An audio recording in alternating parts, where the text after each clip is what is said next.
शाबास, छान, मस्त. तुमच्या डान्सला अशी मजा आली असती काय? काय अशी नाही ना? खरंय, बरोबर आहे, बरोबर आहे. काय माहिती काय, सारखं ते डान्स करून करून ना बोर व्हायला होतं. हा. असं मुलांनी वेगळं काहीतरी केलं पाहिजे. करेक्ट.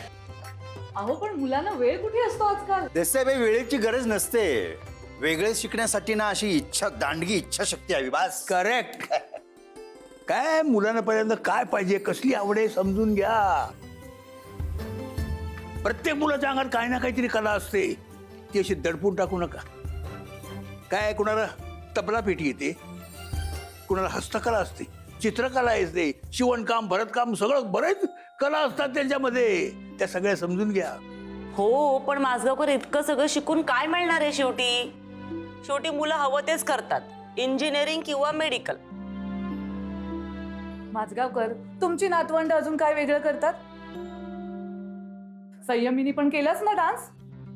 ए चटक चालणे, चुप बस ना, चुप बस. मग हा, पण ती छान केक सुद्धा बनवते. आमचा ईशान यांनी मला गणपती बनवायला मदत केलेली आहे. तो छान चित्र सुद्धा काढतो माहितीये. आणि इरा? मी गणपती बाप्पासाठी ओपन लेटर लिहिलंय. अरे वा, open letter.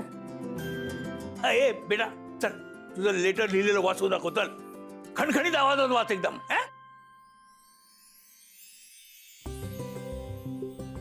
Hello Ganu Bappa, welcome to our छोटीशी सोसायटी. बाप्पा, माझे मम्मा बाबा कसे आहेत? माझ्या मम्माची ना दर महिन्याला पाठ दुखते. बाबा तिची काळजी घेतच असेल, पण तूही घे. मम्मा बाबांना माझा निरोप दे. हिरू आता मोठी झालीये, ती सोफ्यावर चढून मस्ती नाही करत. ईशान तिला त्रास देतो, पण तितकं प्रेमही करतो. संयमी ताई कधी कधी सेम मम्मांसारखी वागते. मम्मी पण तिला बाबासारखं म्हणते. ताई, टेन्शन नको घेऊ, सगळं व्यवस्थित होईल. आम्ही आता बिग बॉईज आणि बिग गर्ल्स झालोय. माझा वर्गातला मित्र आहे ना रोहन, तो जरा फॅटी आहे. त्याला सगळे खूप चिडवतात. मग मी त्याला एक दिवस सांगितलं की तू सेम गणपती बाप्पा सारखा दिसतो. तो किती खुश झाला माहितीये. आणि आता तो माझा बेस्टी झालाय. उंदीर मामा जसा तुझा बेस्टी आहे ना, सेम तसाच. एकदा उंदीर मामाने माझी नोटबुक फाडली होती, पण मी त्याला हेट नाही केलं. मी त्याला फॉरगिव्ह करायला शिकले. तो तुझा फ्रेंड आहे ना, म्हणून. तू 21 मोदक खाल्लेस, पण आजोबा मी 1 चॉकलेट खाल्लं तरी मला ओरडतात. सारखं म्हणतात शिस्त म्हणजे शिस्त. तू त्यांना सांगा मला मध्ये मध्ये गोड खायला अलाव करायला. बाप्पा, तू इतका छोटा आहेस तरी तू देव आहेस. म्हणजे छोटी मुलं पण देवच असतात, राईट? आमच्या स्कूलच्या बाहेर एक मुलगा आहे. तो उन्हात का बसतो? त्याला माझ्यासारखं घर का नाहीये? त्याला माझ्यासारखे कपडे का नाहीयेत? त्याला माझ्यासारखे आजोबा का नाहीयेत? तू आमच्याकडे लक्ष देच, पण त्याआधी त्याच्याकडे थोडं जास्त लक्ष दे.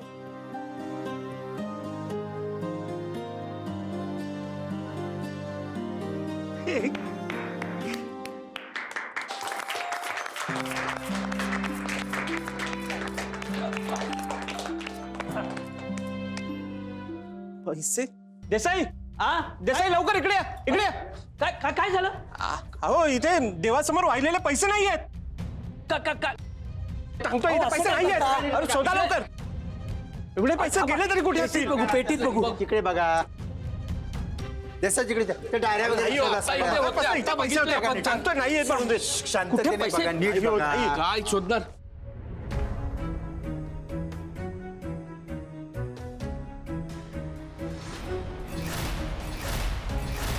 काय झालं?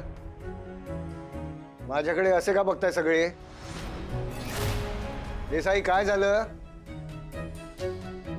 हे बघ, सगळ्यात शेवटी तू आलायस. ओ आरतीला आणि पूजेला सुद्धा नव्हतासा तू अनिश. आणि इथे येऊन एकटाच उभा राहिलायस. म्हणजे काय म्हणायचं काय तुम्हाला? काय म्हणायचंय? देवाच्या मूर्ती समोरचे पैसे मी घेतले?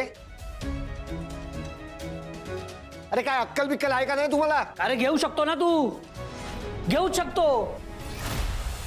तुषारचे पैसे मग कसे घेतलेस तू? हा? तुषारचे पैसे मी त्याला परत केलेत. विचारा त्याला. अरे ईश्वर काका सांग ना. परत केलेले त्याने पैसे. अरे पण संशय येण्यासारखं वागायचंच का? मी पैसे घेतलेले नाही आहेत. तुमच्यापैकी कोणी घेतले असतील? ए नसता शहाणपणा नको करूस तू. तुझ्यामुळे चांगल्या कार्यक्रमाला गालबोट लागलंय. आसगावकर, हात टेकल्या तुमच्या पोरापुढे आम्ही. शेवटचं सांगतोय तुम्हाला सगळ्यांना, मी पैसे घेतलेले नाही आहेत. तुम्हाला काय इतका नालायक वाटलो मी? अरे वेळ आली की माणूस काहीही करू शकतो. माझ्यावर ती वेळ आलेली नाहीये देसाई. हो, नोकरी सुद्धा करत नाहीयेस तू, आलाय आमच्या कानावर. त्याच्याशी तुमचा काय संबंध आहे? ते माझं पर्सनल लाईफ आहे. मी काही करीन. कालपर्यंत तुम्हाला मी चांगला समजूतदार मुलगा वाटत होतो ना, मग आता काय झालं?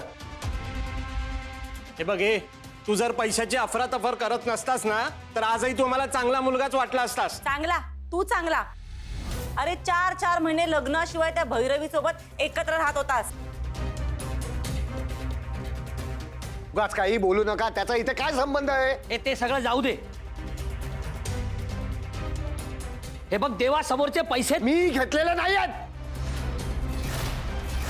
एक मिनिट.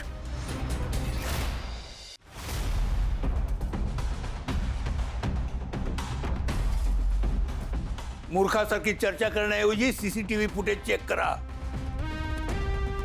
पुरावा शोधा, म्हणजे मग विषय कायमचा संपेल. बरोबर आहे. हा हा बरोबर आहे, बरोबर आहे. चला आपण चेक करूया. चला रे, चला चला चला चला.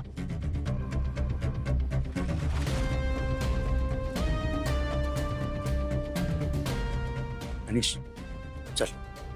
चल चल चल.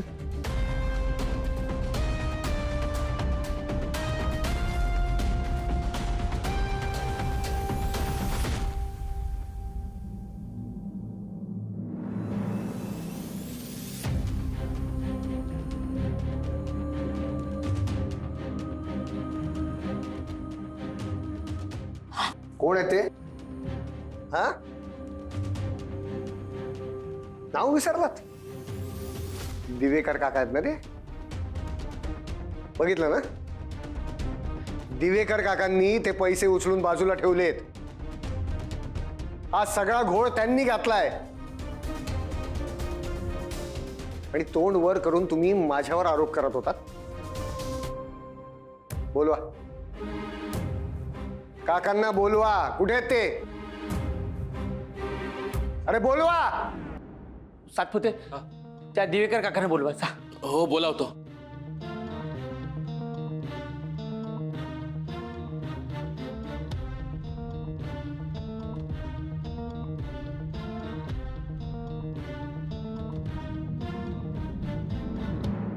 या दिवेकर काका, या या या. आले. देसाई, दिवेकर काका, हे मूर्ती समोर वाहिलेले पैसे तुम्ही का उचललेत? मुलांचं गाणं चालू असताना सहज मी इकडे तिकडे बघत असताना मला एक खाली 50ची नोट पडलेली दिसली. मी ती उचलली आणि देवासमोर ठेवायला गेलो, तर बरेच पैसे जमले होते. म्हणून ते मी एकत्र गोळ्या केल्या आणि दानपेटीमध्ये ठेवूया म्हटलो. तर गोळ्या केल्या आणि पुढे जात असताना घरून माझ्या बायकोचा फोन आला. मी ते घेतले आणि घाईघाईत मी डायरीमध्ये ठेवलो आणि तसाच निघून गेलो. ते सगळं जाऊ द्या. तुम्ही कसे कसे आणि किती किती पैसे खाल्लेत ना आजपर्यंत, त्याचा पण हिशोब बाबांकडे आहे. तो जर बाहेर काढला ना, तोंड दाखवायची लायकी राहणार नाही तुमची. युजलेस. भाऊजी पद्धत झाली काय? पण काही म्हणजे सबूत नाही, पुरावा नाही, म्हणजे डायरेक्ट गळाच धरतात ना हे लोक अनिस बाबूचा. काय भाऊजी डोक्यावरून पाणी जाऊन राहिलं बघा. हा तुम्हाला सांगतो ना, तुम्ही आबरू नुकसानीचा दावा ठोकून टाका ना या सोसायटीतल्या लोकांवर. हा हो तेच करावं लागते. केव वाईट साईड बोलून राहिले ते बाप्पा. माय आता कानातून धुरच यायला लागला. म्हणजे ते ऐकवतच नव्हतं ना मले. हा किती साजरं पोरग आहे आपलं, सांगा बरं. हिरो सारखं गोर गोमट माय अनिस बाबू. हा असे अब्रूचे धिंडवडे काढले त्याच्या कायच्या तुमच्या अब्रूचे धिंडवडे काढले ना भाऊजी त्या लोकांनी. भाऊजी मी तुम्हाला एक सांगू का बाप्पा तुम्ही ही सोसायटी सोडून जा. हा कुठं जाऊ? कुठे बंद ना तुम्हाला कुठे बंद का मिळेल. तुम्हाला सांगतो का बाबा, पाणी गडूळ झालं ना तर किती पण साफ करा, चव बदलतेच ना, आहे ना. तर भाऊजी मी ना तुम्हाला एक सल्ला देतो हा, की एक काम करा, तुम्ही अनिशला घेऊन ना दुसरीकडे राहायला जा. हा तुला सल्ला विचारलाय मी. काय असतं माहितीये, पाणी गढूळ असलं तर त्यात पाण्याची काही चूक नसते. तेव्हा माणसाचं नाव जेव्हा खराब होतं ना, तेव्हा बरेचदा माणसाची चूक असते. आणि मला माहिती आहे की माणसाची स्मरणशक्ती ही फार कमी असते. काही दिवसांनी हीच माणसं हे सगळं विसरून जातील. पण अनिश चांगला वागला तर यात जबाबदारी कोणाची आहे आता? अनिशची आहे ना चांगलं वागण्याची. त्या लोकांना दोष देण्यात काही अर्थ नाही. एक काम करा आता, तुम्ही तुमच्या कामाला जा. मलाही खूप काम आहेत, कळलं? वा वा